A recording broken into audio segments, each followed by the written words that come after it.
নমস্কার বন্ধুরা, তোমরা কেমন আছো? আমিও ভালো আছি, তোমরাও ভালো থাকো।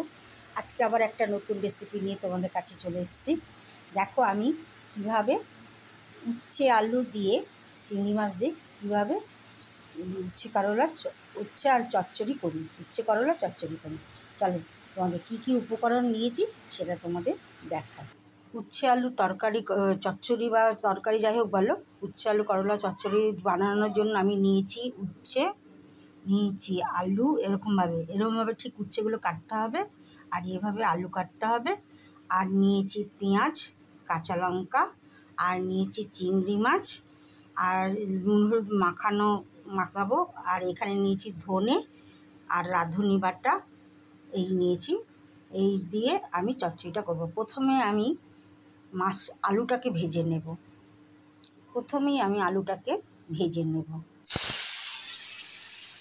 প্রথমেই আমি আলুটাকে লাল লাল করে ভেজে নেব।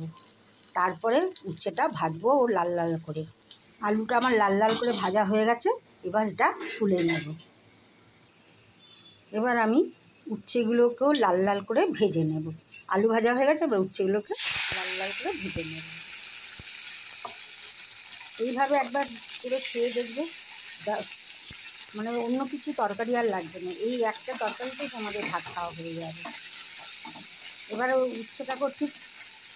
উচ্ছেটাকে কিন্তু কমিয়ে ভাজবো না, এটাকে বাড়িয়ে লাল লাল করে ভাজবো। এই যে ধনে আর রাঁধুনিটা দিয়ে বেটেছি, পরিমাণ মতন হলুদ আর পরিমাণ মতন লবণ দিয়ে দিচ্ছি।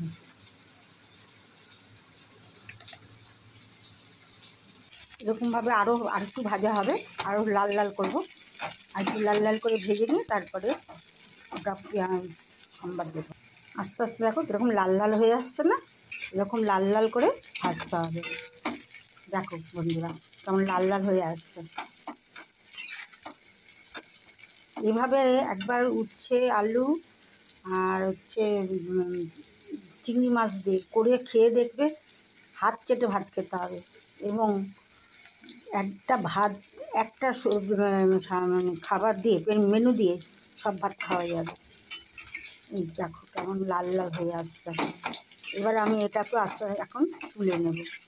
ভাজা হয়ে গেছে, এবার আমি এটাকে তুলে নেব।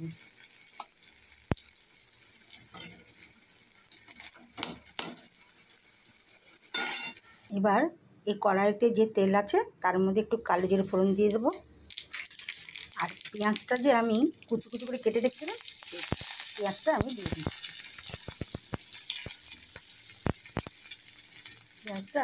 দিয়ে দিচ্ছি। আর কটা চেরা কাঁচা লঙ্কা নিয়েছিলাম, বেশি ঝাল না লঙ্কাগুলো, তাই জন্য আমি এতটা নিয়েছি। তোমরা ঝাল যেরকমভাবে খাবে, যেভাবে ঝাল খাও তুমি সেইভাবে ঝাল দেবে। এবার পেঁয়াজটা ভালো করে ভাজা হয়ে গেলে একটু লাল লাল করে ভাজবো।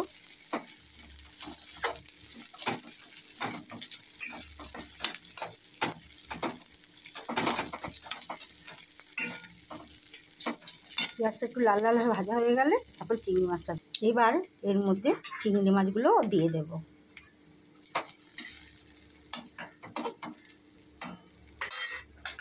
এর মধ্যে চিংড়ি মাছগুলো দিয়ে দিচ্ছি।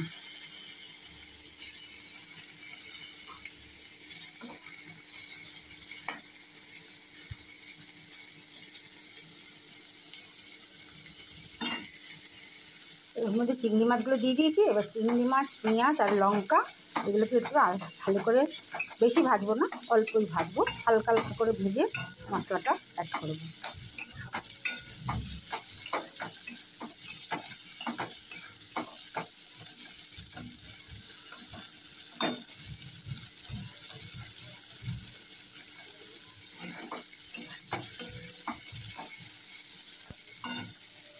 আলু ভাজা হয়ে গেছে, উচ্ছে ভাজা হয়ে গেছে।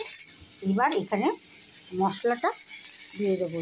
এখানে আছে রাঁধুনি, ধনে আর লবণ আর হলুদ।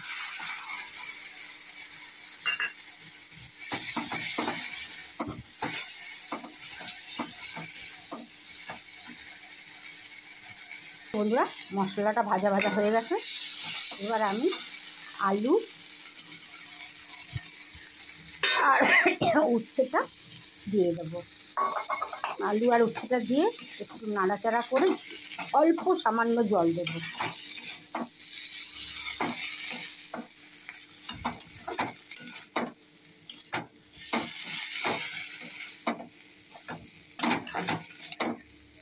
আলুগুলো দেখো গলে গেছে।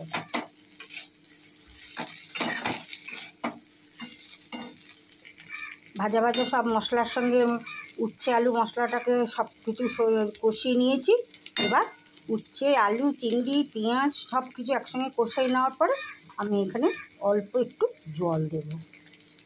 বেশি জল দেব না, অল্প সামান্য জল দেব। একটু গরম জল দিলাম। গরম জল দিয়ে একটু মাখো মাখো হয়ে আসলে তারপরে নামিয়ে দেব। বেশি জল দেবে না, একদম লেবেল লেবেল জল দেবে। তারপরে একটুখানি মাখো মাখো হয়ে আসলে ওটা নামিয়ে দেবে। হয়ে গেছে বন্ধুরা, এরকম আলুও কেমন গলে গেছে। এবার এরকম প্রত্যেকটা আলু গলে গেছে। এবার আমি এটাকে নামিয়ে দেবো। এই দেখো বন্ধুরা, এটা হচ্ছে আমার উচ্ছে করলা চচ্চড়ি বলো আর যাই বলো, ঝাল বলো বা তরকারি বলো, এর হচ্ছে আমার ফাইনাল লুক। উচ্ছে আলু দিয়ে এটা আমার হচ্ছে ফাইনাল লুক, চিংড়ি মাছ দিয়ে।